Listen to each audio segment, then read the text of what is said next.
मुंबई में पली बढ़ी गायत्री शुभम के साथ अपना वैवाहिक जीवन बहुत अच्छे से बिता रही थी।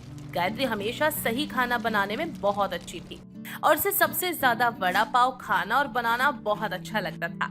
शुभम की पोस्टिंग की वजह से गायत्री को शुभम के साथ दिल्ली आकर रहना पड़ता है और ऐसे ही एक दिन गायत्री शुभम से बोलती है, शुभम, मैं सोच रही हूँ क्यों ना मैं दिल्ली में अपना बड़ा पाव का व्यापार शुरू कर दूं। पर क्यों गायत्री? मेरी कमाई से अच्छा तो चल रहा है, फिर तुम्हें कमाई की क्या जरूरत है? देखो, तुम जानते हो कि आज के टाइम पर कंपटीशन कितना ज्यादा है। सिर्फ तुम्हारी कमाई से ही कुछ नहीं हो सकता, ये तो पॉसिबल नहीं है। हमेशा ऐसे मिडिल क्लास थोड़ी रहेंगे हम। उसके लिए हम दोनों को मिलकर अपना कमाना होगा। और वैसे भी लोग स्ट्रीट फूड खाने के बहुत शौकीन होते हैं, तो अपना बड़ा पाव का स्टॉल बहुत अच्छा चलेगा। ठीक है गायत्री, अगर तुम चाहती हो तो मैं तुम्हारे साथ हूँ। इतना कहकर शुभम ऑफिस के लिए निकल जाता है और गायत्री अपना वड़ा पाव का स्टॉल लगाने की पूरी प्लानिंग कर लेती है। जिसके बाद वो अपने सेविंग मनी से वड़ा पाव स्टॉल लगाने का सारा सामान ले आती है। कुछ ही दिनों में गायत्री अपना वड़ा पाव का स्टॉल लगाना शुरू कर देती है। पहले ही दिन से गायत्री के स्टोर पर अच्छे ग्राहक आना शुरू हो जाते हैं, क्योंकि गायत्री के हाथों का वड़ा पाव बहुत ही स्वादिष्ट था। इसलिए जो एक बार उसके हाथ का वड़ा पाव खाता, वो दोबारा उसके खाने के लिए जरूर आया करता। एक दिन यूं ही एक औरत वड़ा पाव खाते हुए गायत्री से बोलती है, बेटा, सच में तुम्हारे हाथों के वड़ा पाव के आगे तो सारे स्ट्रीट फूड फेल हैं। चाउमीन, फ्रेंच फ्राइड, मंचूरियन कुछ भी खा लो, पर तुम्हारे वड़े पाव की तो बात ही निराली है। अरे अच्छा तो होगा ही ना आंटी जी। जो वड़ा पाव मैं लोगों को खिला रही हूँ वो पूरी दिल्ली में आपको कहीं नहीं मिलेगा। पूरे मुंबई स्टाइल में बनाती हूँ। और ये चटनी देख रही हो ना आप, ये सब मैंने अपने हाथों से खुद तैयार की है। और मैं चाहती हूँ कि लोगों की जुबान पर मेरा वड़ा पाव का स्वाद चाय में शक्कर के जैसे घुल जाए। अरे बेटा, खुल जाएगा, तेरा काम बहुत अच्छा है, तू यूं ही करती रह। ऐसे ही वो औरत वड़ा पाव खाने के बाद वहाँ से चली जाती है। दिन गुजरते हैं और गायत्री अपने वड़ा पाव के ठेले से बहुत ज्यादा मशहूर हो जाती है। अब सारा दिन गायत्री के ठेले के आगे खचाखच वड़ा पाव खाने के लिए भीड़ लगी रहती। बहुत सारे व्लॉगर्स गायत्री के वड़ा पाव ठेले का वीडियो बनाकर यूट्यूब और इंस्टाग्राम पर अपलोड कर देते हैं, जिस वजह से गायत्री की फैन फॉलोइंग और भी ज्यादा बढ़ जाती है। ऐसी एक दिन दो पुलिस वाले गायत्री के ठेले पर आते हैं और उससे बोलते हैं, गायत्री जी, आपको अपना यह वड़ा पाव स्टॉल यहाँ से हटाना होगा। क्यों हटाना पड़ेगा? क्योंकि आपके इस ठेले की वजह से पूरे रोड पर जाम लग जाता है। लोग आपका वड़ा पाव खाने के लिए इतनी ज्यादा भीड़ लगाकर खड़े हो जाते हैं कि आने जाने वाले गाड़ियों पर यहाँ पे दिक्कत होती है। अरे तो इसमें मेरी क्या गलती है? मैं वड़ा पाव बनाती ही इतना अच्छा हूँ कि लोग बार बार खाने के लिए आते हैं, तभी तो इतनी भीड़ रहती है साहब। देखिए मैडम, मैं आपको आराम से समझा रहा हूँ, वरना मुझे जबरदस्ती करना भी आता है। मैं आपका ये स्टॉल तोड़ भी सकता हूँ, जिससे आपका बिना बात के नुकसान हो जाएगा। इसलिए भलाई इसी में कि आप अपना ये स्टॉल यहाँ से हटा दो। देखिए साहब, मैं अपना वड़ा पाव का स्टॉल लगाना बंद नहीं करूँगी। अरे ये मेरा काम है। आपको भीड़ से दिक्कत है ना, मैं मैनेज करूँगी सब कुछ, लेकिन अपना स्टॉल लगाना बंद नहीं करूँगी। ठीक है मैडम, हम आपको वार्निंग देकर छोड़ रहे हैं, लेकिन अगर हमें हालात ज्यादा बिगड़ते हुए नजर आई ना, तो मजबूरन की हमें जबरदस्ती करनी पड़ेगी और आपके इस स्टॉल को यहाँ से उठाकर फेंकना ही पड़ेगा। गायत्री को वार्निंग देकर पुलिस वाले वहाँ से चले जाते हैं। गायत्री लोगों को मैनेज करना शुरू कर देती है और अब गायत्री के स्टॉल पर वड़ा पाव खाने के लिए भीड़ एक जगह लाइन बनाकर खड़ा होना शुरू कर देती है। वक्त गुजरता चला जाता है और हर दिन के साथ गायत्री और भी ज्यादा मशहूर हो जाती है। मशहूर होने के चक्कर में अब गायत्री में एटीट्यूड भी आ जाता है। ऐसे एक दिन एक कस्टमर गायत्री से बोलता है, बहन जी, एक काम कीजिए, मुझे ना आप ना 6 वड़ा पाव ना पैक करके दे दीजिए। आपको 2 से ज्यादा वड़ा पाव नहीं मिलेंगे, सॉरी। पर क्यों नहीं मिल सकते? पैसे दे के खरीद रहा हूँ। देखिए, आप मुझे पैसे देकर खरीद रहे हैं, लेकिन ये जो इतने सारे लोग लाइन में खड़े हैं, इन्हें भी तो देना है ना। अगर सारे के सारे आपको ही दे दूंगी तो फिर ये लोग क्या खाएंगे? जब मेरा नंबर आ चुका है तो मुझे जितना चाहिए मैं उतना ही मांगूंगा ना। अगर मुझे इतने मिलेंगे ही नहीं जितना मुझे चाहिए, तो लाइन लगाने का फायदा क्या हुआ? देखिए तो जरा आपकी लाइन कितनी लंबी होती है। फायदा या नुकसान मुझे नहीं पता, लेकिन आपको 2 से ज्यादा वड़ा पाव पैसे देकर नहीं मिलेंगे। आपको चाहिए तो बता दो, वरना रहने दो। बहुत सारे लोग हैं जिन्हें वड़ा पाव खाना है। जितनी आप मशहूर हो ना, उतना ही ज्यादा फायदा उठा रही हो। अरे इतने नखरे क्यों दिखा रही हो? और भी बहुत सारे लोग हैं जो आपकी इज्जत करते हैं, आपका वड़ा पाव पसंद करते हैं, और आप यहाँ खड़े होकर नखरे एटीट्यूड दिखा रही हो। बेचते होंगे जो वड़ा पाव मैं खिला रही हूँ ना, वैसा स्वाद तो कहीं नहीं मिलेगा। अब आपको खाना है तो बताओ, नहीं खाना तो जाओ। गायत्री उस कस्टमर से उलझ जाती है और गुस्से में कस्टमर वहाँ से चला जाता है। अब हर दिन गायत्री की वड़ा पाव को लेकर किसी न किसी कस्टमर से बहस होती ही रहती। वहीं दूसरी तरफ गायत्री को कंपटीशन देने के लिए गायत्री के स्टॉल के साथ ही कई और लोगों ने भी वड़ा पाव का स्टॉल लगाना शुरू कर दिया, जिसकी वजह से गायत्री के काफी कस्टमर दूसरे स्टॉल की तरफ रुख करना शुरू कर देते। ऐसी एक दिन एक ब्लॉगर गायत्री का वीडियो रिकॉर्ड कर रहा होता है। तभी गायत्री बोलती है, अब लोगों ने मेरे स्टॉल को देखकर वड़ा पाव का स्टॉल तो खोल लिया, लेकिन वही बात जो मैं हमेशा से कहती आई हूँ, जो स्वाद मैं खिला रही हूँ वो स्वाद पूरे इंडिया में कहीं नहीं मिलेगा। इसीलिए 10 स्टॉल खुले या 100 स्टॉल खुले, मेरे कस्टमर तो मेरे ही रहेंगे। लोगों का तो काम ही होता है कंपटीशन करना। मैं किसी कंपटीशन से नहीं डरती हूँ। पुलिस वाले भी आए थे मुझे धमकाने, पर मैं नहीं डरी, अपने काम पर टिकी रही। इसलिए जिसे जो करना है ना वो कर ले, मुझे तो कोई फर्क नहीं पड़ता। गायत्री का ये वीडियो सोशल मीडिया पर खूब धमाल मचाता है, पर गायत्री के बढ़ते नखरों की वजह से धीरे धीरे उसके कस्टमर घटना शुरू हो जाते हैं। ऐसे एक दिन शुभम गायत्री से बोलता है, गायत्री, तुम्हारे वीडियो कितने वायरल हो रहे हैं कि तुम कस्टमर के साथ रूड बिहेव करती हो। मैंने क्या गलत किया है? लोग जैसा मेरे साथ बिहेव करेंगे वैसा ही तो जवाब दूंगी ना। और वैसे भी मेरे स्टॉल पर सारा दिन वड़ा पाव खाने के लिए इतनी ज्यादा भीड़ लगी रहती है। मुझे समझ नहीं आता कभी कभी कि मैं कस्टमर को हैंडल कैसे करूं।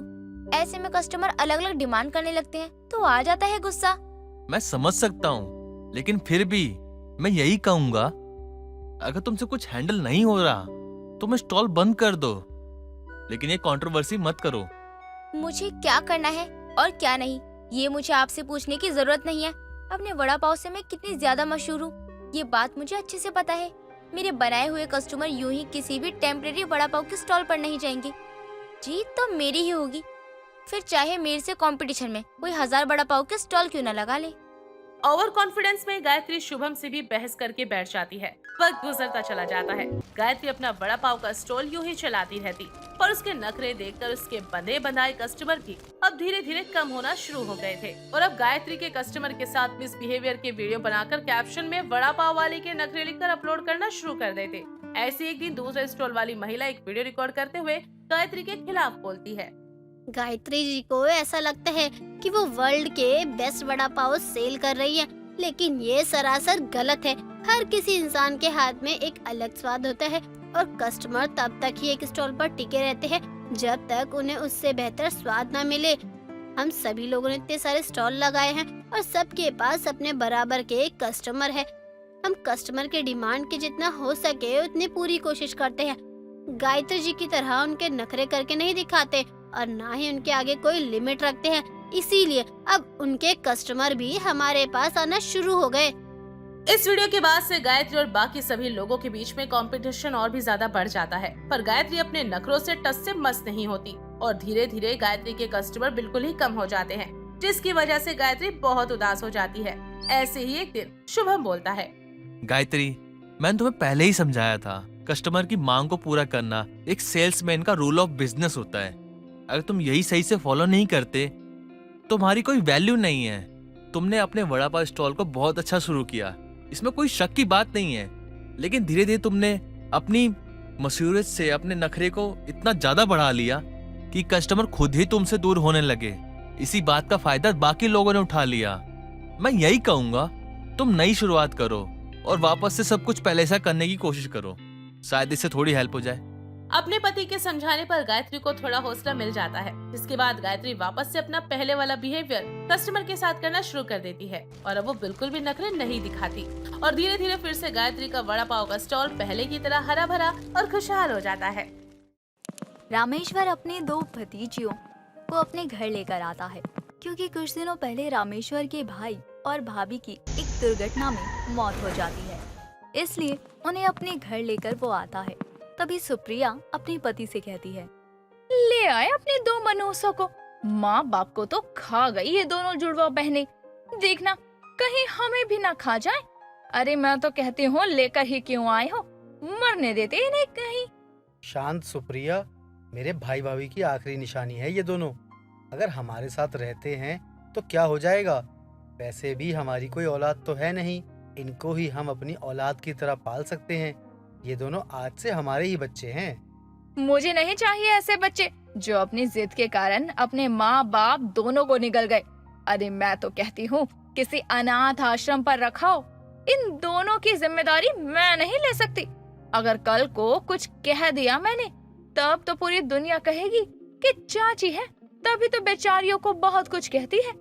ना ना ना, मुझसे कोई उम्मीद मत रखना, मैं कोई जिम्मेदारी नहीं लूंगी। तुम्हारी इन्हीं हरकतों की वजह से शायद हमको आज तक कोई औलाद नहीं हुई है। ठीक है, तुम्हें जिम्मेदारी लेने की कोई जरूरत नहीं है, मैं ही ख्याल रख लूंगा अपनी बच्चियों का।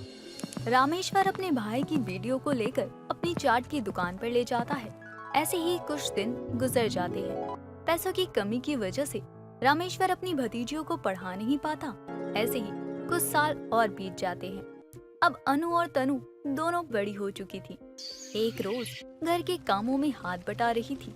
तनु के हाथ से चाय का कप छूटकर टूट जाता है। तभी सुप्रिया कहती है, अरे करमजली, तोड़ दिया, कितना नुकसान करेगी। अब भी मन नहीं भरा क्या तुम दोनों का? मेरा घर तोड़कर जो अब घर का सामान तोड़ने पर लगी पड़ी हो। चाची जी, वो गलती से टूट गया था, हाथ से कैसे फिसल कर टूट गया पता ही नहीं चला। अरे गलती से नहीं, तू जानबूझकर ऐसा करती है। मेरा दिल जलता है जब जब मैं तुम दोनों बहनों को देखती हूँ। अरे करमजलियो, कब तक मेरे घर को छोड़ोगी? सत्यानाश हो तुम दोनों का। ऐसे मत बोलिए चाची, मैं अब दोबारा नहीं करूँगी। मैं सारा काम अच्छे से किया करूँगी, बिना कुछ तोड़े काम करूँगी। अच्छा, बचपन से लेकर तूने कितना नुकसान किया है पता है? अरे जब से तुम दोनों घर में आई हो तब से लेकर आज तक नुकसान गिनवाने बैठ जाऊं ना तो तेरी आधी उम्र बीत जाएगी। और तेरी बड़ी बहन कहाँ मरने चली गई, जब देखो घर से गायब रहती है। मुझे नहीं मालूम कहाँ है, मुझे कुछ नहीं बताया अनु ने। ठीक है, रोना बंद कर, घर में मनहूसियत मत फैला, जाकर काम कर। मैं तो अभी बताती हूँ इस अनु को। अनु, अरे ओ अनु, कहाँ मर गई करमजली? हर वक्त गायब रहती है। अरे ओ अनु। सुप्रिया आवाज लगाते हुए अनु को बुलाती है, लेकिन अनु नहीं मिलती क्योंकि वो तो अपनी चाचा के साथ उनकी चाट की दुकान में थी। तभी अनु अपनी चाचा से पूछती है, चाचा, मैं आपको बचपन से चाट बेचते देखती आ रही हूँ। आपको कभी नहीं लगा क्या इस चाट में कुछ तो अलग, मतलब कुछ ऐसा मिलाना चाहिए जिसे खाकर सभी आपकी चाट के दीवाने हो जाएं? इतना कुछ तो मिलाता हूँ, नींबू चाट मसाला, प्याज, मिर्च, टमाटर। अब इतना कुछ मिलाने के बाद भी लोग मेरे हाथ का चाट खाकर दीवाने नहीं होते हैं, तो मैं क्या करूँ बताओ? अब तो मुझे ही कुछ करना पड़ेगा शायद। मैंने कुछ दिन पहले कुरकुरे खाए थे। कुरकुरे खाते ही मुझे लगा काश इसमें चाचा के हाथ की चाट होती तो और भी मजा आ जाता। अच्छा, मतलब तुझे मेरे हाथ की चाट खाने का मन कर रहा है?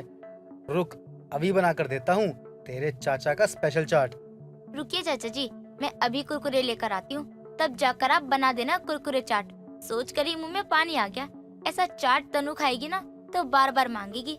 अरे तनु तो घर में अकेली है। हे भगवान, चाची ने अब तक तो उसका हाल बेहाल कर दिया होगा। मैं चलती हूँ चाचा। रुक बेटा, ये चाट भी लेते जा। तू और तनु बैठकर आराम से खाना, चाची को मत बताना अपनी। हाँ ठीक है, नहीं दूंगी चाची को। बस अब घर पहुँचने की देरी है।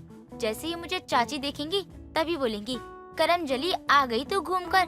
महारानी के पैर तो घर में रुकते ही नहीं है। अनु को अपनी चाची की नकल करते हुए देखकर रामेश्वर बहुत हंसता है। कुछ ही देर में अनु जैसे घर पहुंचती है तभी उसे सुप्रिया देखकर बहुत कुछ बोलती है, लेकिन अनु बात को अनसुना कर देती है और अपने कमरे में चली जाती है। तभी अनु तनु को रोता देखकर कहती है, अब क्या बोल दिया चाची ने जो तू इतना दुखी है? तनु, तू तो चाची को जानती ही है ना कि वो कैसी हैं। देख, उनके दिल में जो होता है वो बोल देती हैं, दिल पर नहीं रखती हैं। तो उनकी बात का बुरा मत माना कर। मैं तेरी बड़ी बहन हूँ ना, तो बात तो मान लिया कर मेरी। नहीं, मैं तेरी एक भी बात नहीं मानूंगी। तू मुझसे बस 30 सेकंड ही बड़ी है। हम दोनों बराबर है। ना तू मुझसे बड़ी है और ना मैं तुझसे छोटी हूँ। पता है आज मुझे चाची ने कितना कुछ सुना दिया। अच्छा छोड़ ये सब, एक चीज लेकर आई हूँ तेरे लिए। खाएगी तो मेरी दीवानी हो जाएगी, मेरा मन खुश हो जाएगा। चाचा के हाथ की चाट, मुझे पता है चाचा के हाथ की चाट ही लेकर आई होगी। अब खिला भी दे। सुबह से सिर्फ ताने ही खाए जा रही हूँ, अब कुछ खिला दे ताकि मेरा पेट भर जाए। पता है तुझे, आज मैंने अपने तरीके का चाट बनवाया चाचा से। खाकर देख कैसा है।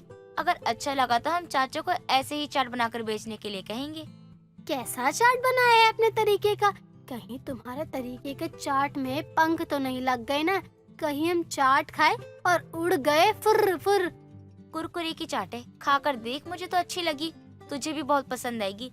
अगर तुझे पसंद आए ना तो हम चाचा से कहेंगे कि ऐसे ही चाट बनाकर बेच दे। पहले खाने तो दे, खाया ही नहीं मैंने, पहले ही चाट की इतनी तारीफ कर दी। तारीफ तो मैं करूंगी, तब जाकर चाचा बोलेंगे बेचना है या नहीं। तनु को कुरकुरे चाट बहुत पसंद आता है और वो बहुत तारीफ भी करती है। ऐसे ही कुछ दिन बाद रामेश्वर की तबीयत खराब हो जाती है। अब चाट की दुकान भी बंद रहती। एक दिन दोनों जुड़वा बहनें अपनी चाचा की चाट की दुकान खोलकर चाट बेचना शुरू कर देती हैं। तभी अनु ने एक ग्राहक को कुरकुरे चाट खाने को दिया तो वो ग्राहक कहता है, आहा, अरे वाह क्या बात है, ये चाट तो कुछ नया है। मैंने ऐसा चाट आज तक खाया नहीं, बहुत मस्त बना ये चाट। धन्यवाद साहब, आपको पसंद आया। आप ही पहले ग्राहक हो जिन्हें हमने ये चाट पहली बार खिलाई है और संजोग में आपको ये चाट पसंद भी आ गई। आपका बहुत बहुत धन्यवाद। धन्यवाद वो किस बात का? आपने इतना अच्छा चाट खिलाया है और अब जब आपका चाट मुझे अच्छा लगा तो आपके ये चाट की दुकान पे मैं रोज आऊंगा और मुझे ये चाट खिलाया करना आप। वैसे किस चीज का है ये चाट? ये हम दो जुड़वा जुड़वा बहनों का बहनों का कुरकुरे चाट है। आप दोनों जुड़वा हो लेकिन शक्ल तो मिलती नहीं आपकी। अच्छा, हर जुड़वा की शक्ल मिले ये भी तो जरूरी नहीं है, मैं तो भूल ही गया था। जी सही कहा आपने, हमारी शक्ल अलग है लेकिन रूह एक ही है। आप लोगों का कुरकुरे चाट इतना अच्छा लगा मुझे कि खाने का मन कर रहा है। और आप ऐसा कीजिए कि 2 पैकेट कर दीजिए, मैं अपने परिवार वालों को यही खिलाऊंगा, उनको भी पसंद आएगा। तरुण को कुरकुरे चाट खिलाकर दोनों बहनें बहुत खुश थी और वो आज की बिक्री लेकर अपने घर जाकर चाचा को सब बताती हैं। रामेश्वर बहुत खुश होता है लेकिन चाची फिर भी ताने मारती है। ऐसे ही कुछ दिन बीत जाते हैं और एक दिन अनु और तनु की चाट की दुकान में कुछ लोग आते हैं और चाट खाते हैं। तभी वहाँ तरुण आता है और कहता है, क्या बात है, आप लोगों के दुकान में तो बहुत भीड़ है, लगता है आपका कुरकुरे चाट बहुत फेमस हो गया है। लगता है किसी ने अपने दोस्त को हमारे दुकान में कुरकुरे चाट खाने को भेजा है। अच्छा, ऐसा कौन है जिसने अपने दोस्तों को कुरकुरे चाट खाने के लिए यहाँ भेज दिया?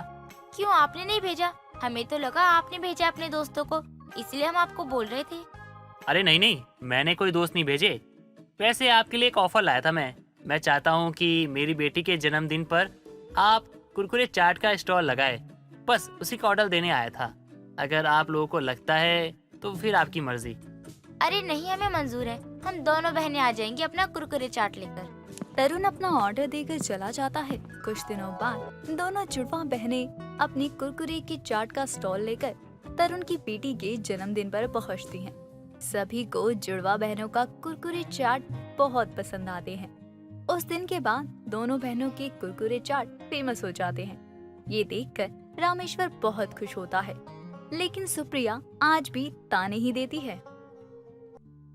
सुमन की नई नई शादी हुई होती है और वो अपने ससुराल में एडजस्ट करने की कोशिश करती है। तभी सुमन के पास उसकी सास सरिता आती है और कहती है, बहू तुझे कोई परेशानी तो नहीं ना? मतलब नया नया घर है तो दिक्कत हो रही होगी, तो मुझे बता सकती है, मैं भी तेरी माँ की तरह हूँ, तू मुझसे हर बात कह सकती है। सब ठीक है माँ जी, कोई परेशानी नहीं है। अब नए घर में सब कुछ देखने सीखने में थोड़ा तो समय लगेगा ना, लेकिन ज्यादा समय नहीं है। मैं सब कुछ जल्द से जल्दी सीखने की कोशिश करूँगी। मुझे तुझसे यही उम्मीद थी। अच्छा, अब जल्दी से तैयार हो जा, आज ही तेरी पहली रसोई की रस्म भी है। तुझे सबके लिए खाना बनाना है। जितनी अच्छी बातें कर रही है उतना ही अच्छा खाना भी बनाइयो। माँ जी, मैं खाना तो बना दूँ, लेकिन मैं बना नहीं सकती हूँ। बहू ये क्या बात हुई भला? तू बना सकती है लेकिन बनाना नहीं चाहती है। तेरा दिमाग तो ठिकाने पर है ना? तुझे तेरी माँ ने सिखाया नहीं कि शादी की पहली रसोई के नाम की भी कोई रस्म होती है? माँ जी, मुझे पता है रस्म के बारे में, लेकिन आप समझने की कोशिश करो ना, मैं खाना नहीं बना सकती हूँ। बहू तू जो ये गोल गोल बातें घुमा कर रही है ना, ये बिल्कुल भी मेरी समझ में नहीं आ रही है। तू मुझे साफ साफ बता दे कि तू क्यों खाना नहीं बना सकती, इसका कारण क्या है आखिर? माँ जी, मुझे ना महीना लगा हुआ है, पीरियड्स हो रखे हैं और मेरे मायके में तो यही होता है। जैसे पीरियड्स होते हैं ना, तब रसोई में जाते नहीं है और इसलिए मैं यहाँ भी खाना नहीं बना पाऊंगी। अच्छा, तो ये बात है। हमारे घर में तो बस एक मैं ही हूँ सारा काम करने के लिए, इसीलिए ये सब नहीं मानते हैं। लेकिन तेरे मायके में ये सब माना जाता है तो ठीक है, तुम मत बना कुछ और तू बस अपने कमरे में आराम कर। जी माँ जी, वैसे भी इस समय में जो लड़की खाना बनाती है उसे अशुद्ध माना जाता है, तो जब कोई हमारे हाथ का खाना खा ही नहीं सकता तो बनाना ही क्यों। तेरी बात में दम तो लग रहा है, लेकिन जो लड़कियां अकेले रहती हैं या जिस घर में बहुत सारे मर्द और बस एक औरत होती है, वहाँ क्या चूल्हा नहीं जलाया जाता? माँ जी, ये तो मानने और ना मानने वाली बात है। जिस तरह मैं इस बात के पक्ष में हूँ, ठीक उसी तरह आप इस बात के विपक्ष में हो। लेकिन मुझे ठीक नहीं लगता इस समय रसोई में खाना बनाना, तो मैं नहीं बनाऊंगी। आपको भी इस बात को समझना चाहिए ना माँ जी। हाँ बहू, मैं समझ गई। और मैं कौन सा तेरे सर पर बंदूक रखकर बोल रही हूँ कि तू मेरी बात मान। मुझे भी पता है कि बहुत से लोग तेरी बातों का समर्थन कर रहे होंगे, लेकिन बहुत से लोगों को मेरी बात भी बिल्कुल सही और सटीक लगेगी। तू यहाँ आराम कर ले, मैं खुद खाना बना लूंगी। सरिता को अपनी बहू की बात बिल्कुल भी सही नहीं लगती, लेकिन वो अपनी बहू की बात मान लेती है और सारा खाना सरिता खुद अकेले ही बना लेती है। सरिता चुपचाप पहले दिन खाना बना लेती है, लेकिन यही दोबारा दूसरे दिन भी होता है और सरिता तब भी खाना बना लेती है और ऐसे ही तीसरे, चौथे, पांचवें दिन हो जाता है। लेकिन जब ऐसे ही सरिता 7वीं बार अपनी बहू के कमरे में जाती है तो वहाँ सुमन आराम से बिस्तर पर लेटी होती है। ये देखकर सरिता अपनी बहू से कहती है, बहू, अब तो तेरा महीना खत्म हो गया ना, अब चलकर हम सबके लिए एक एहसान कर दे और अपनी पहली रसोई की रस्म को पूरा कर दे। अब तो काफी दिन हो गए हैं ना, चल आज बता क्या बनाएगी। माँ जी, मुझे अच्छा नहीं लग रहा है ऐसे बोलते हुए, लेकिन मैं झूठ नहीं बोल सकती हूँ। अब क्या नया हो गया है? तू अब क्या बातें घुमाने लगी? अब क्या तेरा फिर कोई महीना आ गया है जिसमें तू खाना नहीं बना सकती, रसोई नहीं संभाल सकती? माँ जी, महीना नहीं आया, मोच आ गई कमर में और पैर से हिला तक नहीं जा रहा मुझसे। तो मैं घर के सारे काम कैसे करूँगी, रसोई को कैसे संभालूंगी मैं? मोच कब आई बहू? ठीक है, ज्यादा तो नहीं आई ना मोच? दिखा तो सही, कहाँ है मोच? माँ जी, आपको दिखेगा नहीं, बहुत ज्यादा मोच आई है। मैं कुछ दिनों रसोई नहीं संभाल पाऊंगी और आपको ही अकेले रसोई संभालनी पड़ेगी। बहू, रसोई का क्या है, वो तो मैं ही संभाल रही थी ना। तेरे आने से पहले भी संभालती थी, अब भी संभाल लूंगी। तो क्या हो जाएगा? तू बस खुद की सेहत का ध्यान दे और अच्छे से आराम कर।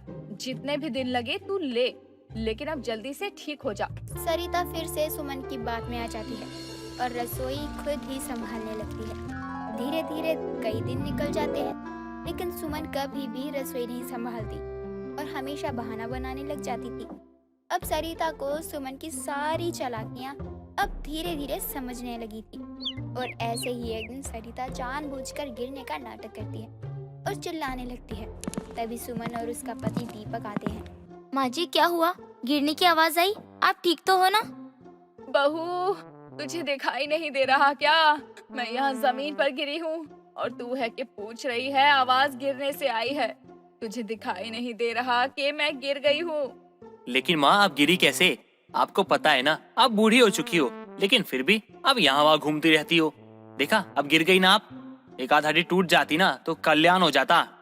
तो हम क्या करते, आपने सोचा कभी? तू और तेरी पत्नी यहाँ खड़े खड़े बस मुझे ऐसे सुनाते रहोगे या फिर मेरी कुछ मदद भी करोगे? मैं यहाँ गिर गई हूँ, मेरी कमर में लगी है और तुम दोनों ही मुझे सुनाए जा रहे हो। सरिता के कहने पर वो दोनों सरिता को उसके कमरे में लेकर जाते और सुमन सरिता की कमर में बाम लगाती है जिससे उसे कुछ आराम मिले। तो सुमन कहती, माँ जी, अब आपको ठीक लग रहा है ना? अगर ठीक नहीं लग रहा तो बता दीजिए, हम अभी आपको डॉक्टर के पास लेकर जाते हैं, तभी पता चल जाएगा कि कहीं कोई बड़ी दिक्कत तो नहीं है ना। नहीं बहू, इतनी भी कोई बड़ी दिक्कत नहीं हुई है। अब गिरी हूँ तो दर्द तो रहेगा ना, तू बाम ही लगा दे, कुछ दिनों में खुद आराम आ जाएगा, मैं ठीक हो जाऊंगी। माँ, आप मेरी बात कान खोल के सुन लो। जब तक आप ठीक नहीं होती ना, आप कोई काम नहीं करोगी घर का। आप बस चुपचाप से आराम कीजिए, सारा काम सुमन करेगी। सारा काम तो बहू कर ही लेगी, लेकिन रसोई कौन संभालेगा? बहू की भी तो तबीयत कुछ ठीक नहीं रहती है ना, और ऐसे में किसी को तो रसोई संभालनी पड़ेगी। हाँ तो संभाल लेगी ना सुमन, वैसे भी वो ठीक नजर आ रही है, इतना कुछ हुआ नहीं है, एक दिन के लिए संभाल सकती है। वो सब तो ठीक है, लेकिन मैं क्या कह रही थी, माँ जी को आज इतनी तकलीफ हुई है, अगर उन्हें किसी भी चीज की जरूरत हुई, कोई तो रहना चाहिए ना उनके पास। आज हम बाहर से खाना मंगवा लेते हैं, कल से मैं रसोई संभाल लूंगी। सुमन बोल देती है रसोई संभालने को, लेकिन सुमन को खाना तक बनाना नहीं आता था, इसलिए अब वो काफी ज्यादा घबरा जाती है और अगली सुबह रसोई में ही यहाँ से वहाँ करने लगती है और बर्तन भी काफी पटकने लगती है कि अब क्या करे। तभी सुमन आटा उतारती है, लेकिन पूरे आटे का डब्बा सुमन के सर पर ही आकर गिर जाता है। सुमन भूत सी लग रही थी, इतना बर्तन गिरने की आवाज आने लगती है, जिसे सुनकर दीपक और सरिता वहाँ आते हैं और रसोई का बुरा हाल देखकर दीपक कहता है, सुमन ये क्या हाल बना के रखा है तुमने रसोई का? ऐसा लग रहा है अपनी रसोई में नहीं किसी कबाड़ी की दुकान पे आए हैं। ये कैसा बना दिया तुमने? मैं तो बस खाना बना रही थी, लेकिन मुझे आता ही नहीं है, बस इसीलिए मुझे इतना झूठ बोलना पड़ा, और जब मैं सच में बना रही थी तो ये हाल हो गया। माँ जी मुझे माफ कर दो, मुझे खाना बनाना नहीं आता। अरे बहू, ये तो हमें तो पहले ही बता देती, खाना ही तो नहीं बनाने आता है ना, कौन सी बड़ी बात है। लेकिन अब मैं तुझे सब सिखाऊंगी और तू रसोई संभालेगी। सरिता अब सुमन को सब कुछ सिखाने लगती है, जिसके बाद सुमन रसोई संभालने लग जाती है। दोस्तों, अगर आपको ये कहानी पसंद आई तो इसे लाइक करें, शेयर करें और कमेंट करके बताएं कि कहानी में आपको सबसे अच्छा क्या लगा।